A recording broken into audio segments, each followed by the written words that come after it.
So before they go back into the Disney vault for years to come, don't miss your chance to own these magical Disney videos before they disappear. Whether it be locked away in a vault or a project that was never completed, these are my top 10 lost unfinished cartoons, part of a new top 10 or Did You Know video each month. It's Juice and Jam time. The Ultimate Super Cup. RoboCop.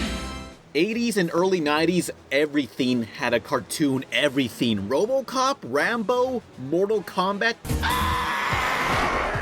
Yeah, kids cartoon. Well, the Alien franchise was going down the same path with Operation Aliens. The TV series remains unreleased, but the merchandise wasn't. Queen alien breathing down your back? I blast her with the bug rocker.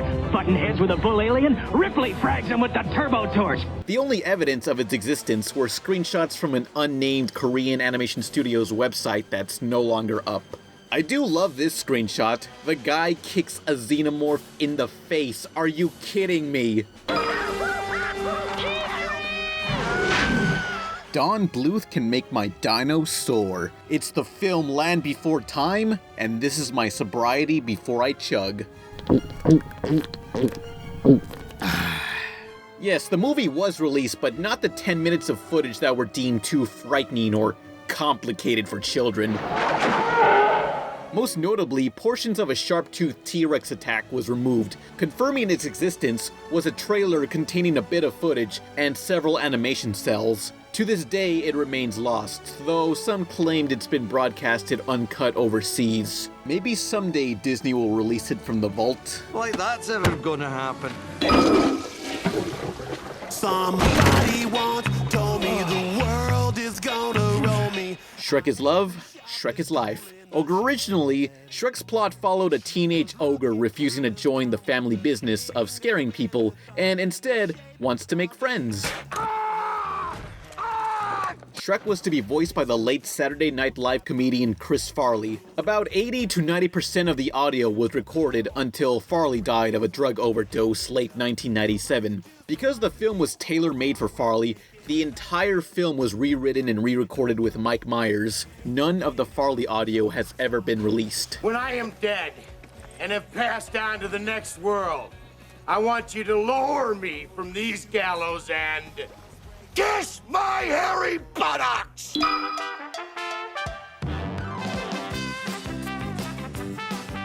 I frickin' hate 90s kids. Will you people just shut up and watch Steven Universe or something? So anyway, wasn't Angry Beavers a great show? Originally, it was going to end with the episode Bye Beavers, where the Beavers realize they're fictional characters and freak out about cancellation. Starting to get the picture? No. We're pictures! We're not even three-dimensional! Wowzers. I recommend you search this up. The recording got so hysterical, the voice actors referred to each other as their actual names. The creation of a team of sensitive, gifted artists, talented voice artists, Like you, Nick. and like you, Richard, Thank you. and a few hack writers. The voices were recorded but never animated. Nickelodeon did not want to directly tell kids the series ended. They'd rather kids keep watching the channel, hoping more episodes were on the way. Which is funny because when their recent show, iCarly, was canceling, they heavily promoted the ending. With the internet today, I guess you can't hide that secret anymore. Time to say bye-bye, Daggy. Bye, Daggy. My name is Shake Sula, the Mike Rula. The stoner classic Aqua Teen Hunger Force was adapted into a theatrical film. As promotion, neon light brights featuring the characters from the show were placed all over major cities across the US. After being up for 3 months in 2007, Boston, Massachusetts was put under terror alert lockdown after police assumed these light brights were bombs. Boston's police commissioner defending his reaction to a so-called bomb scare. It happened yesterday after a bunch of strange electronic devices were found stashed around town. Police shut down large sections of the city. until they found out it was all a promotional prank for the Cartoon Network. Once the incident was over, the channel Cartoon Network paid Boston $2 million in what I call "please don't sue us" money, as the president of the network, Jim Staples, stepped down.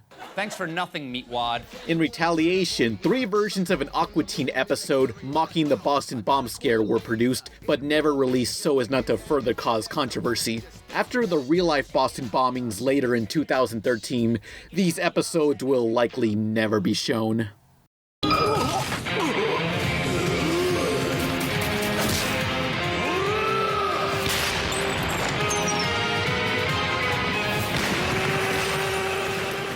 This ain't Joe Mama's Bizarre Adventure. This is JoJo's Bizarre Adventure. A manga and anime about guys fighting with the ghosts they control and hunting down this bad guy named Dio. Dios mío, es Dio!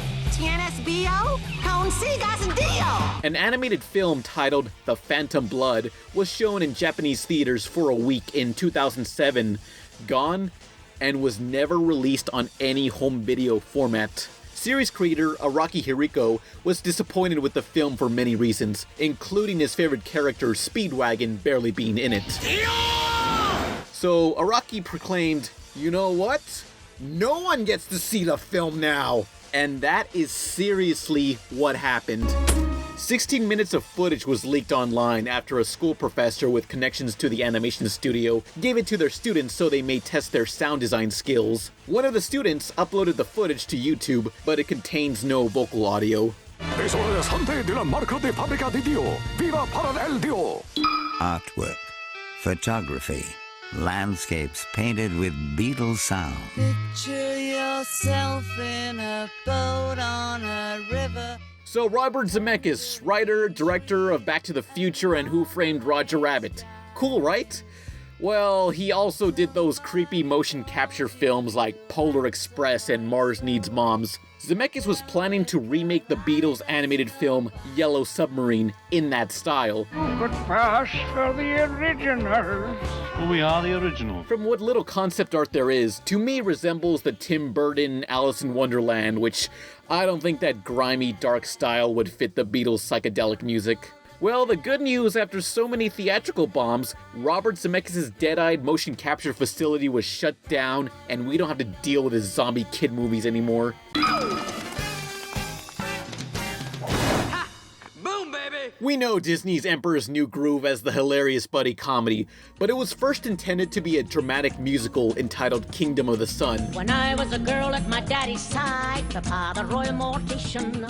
The musical was about the sorceress Yzma turning the Emperor into a non-speaking llama. She then summons an Inca god of death to regain her youth by blocking out the sun.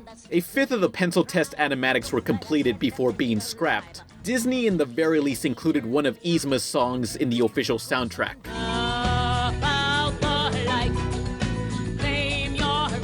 So what do you think? If you could live in a world where Kingdom of the Sun was made instead of Emperor's New Groove, would you prefer that?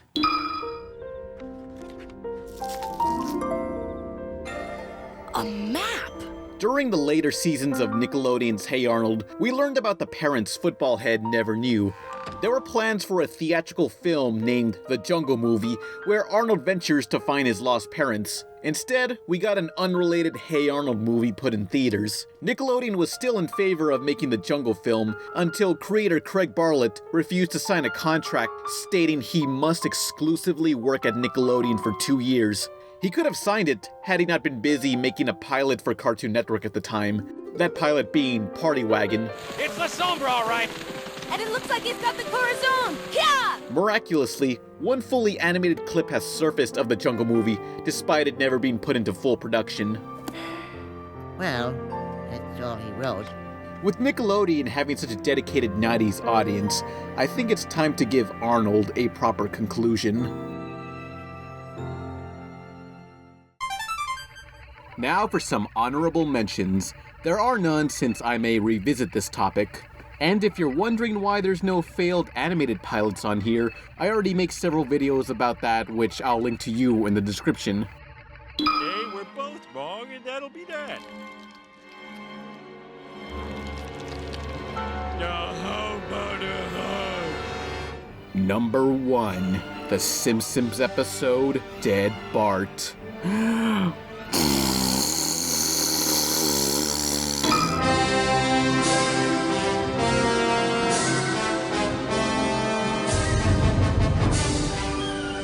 You gotta ask yourself, how much effort are you willing to spend to make the cartoon you want? 1964, Richard Williams began production on the ambitious Thief and the Cobbler, but its independent budget slowed development. Animators and voice actors either quit, were fired, or died in the making. What's driving you to produce this masterpiece? Quest for excellence. Miramax invested in the film until production hit the completion deadline. Thief and the Cobbler needed 6 more months to be finished. Miramax took what was done, added celebrity voices, unneeded musical numbers, and outsourced for cheaper animation to make their own version, released in 1993. 29 years of production. And now she has no need of you. It was both a financial and critical failure. But it's not over. Still today, fans are dedicated to completing Richard Williams' vision by putting together any lost footage, some of which was discovered in a producer's trash can. That is the recobbled cut. Now, oh greatest of the great. I recommend you see the documentary on this film, Persistence of Vision, as linked in the description. It's been over 50 years. How much do you want this finished? When you master a medium, in the old days, if you were a master painter, then you did your masterpiece. Well, this is an old-fashioned that I've mastered this medium at last, and I'm going to do a masterpiece, I hope, if I can ever finish the thing.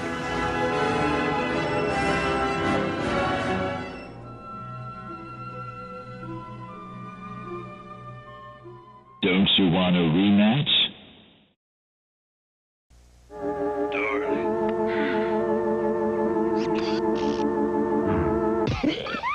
Having trouble finding a video you like?